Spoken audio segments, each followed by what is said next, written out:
By and large, central western Wyoming is a vast, empty wasteland, but every now and then you'll get lucky enough to see something like this. And I feel that here in central western Wyoming, I want to give a little bit of the history of some of the immigrant trails that ran through this part of the country. Along about 19 miles north of Eden Valley, Wyoming, you have the Parting of the Ways. And if you were to fork off to the right on this trail, you would go on the tried and true trail, either to Oregon or California. But if you curved left on the Parting of the Ways, you would go to Fort Bridger. And Fort Bridger was a remote outpost which was for a time controlled by the Mormons in their state of Deseret, and it would lead you through 50 miles of waterless desert and cut several hundred miles off of your journey to California and the gold fields there. And a lot of people faced a tough choice to make, and this is the choice that the Donner Party had. In fact, just south of us, along the Green River, you have the Big Sandy River.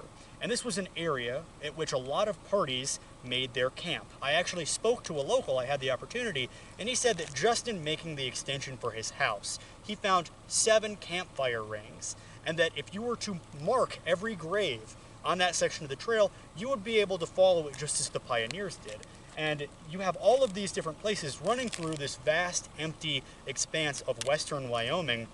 And here we have a monument from 1876, or a more recent monument, because this is one of the few graves that is marked, to Dr. Bar Jerome Mason, who was killed by the Native Americans in 1878. One of many on the Oregon and California trails that I would love to show you.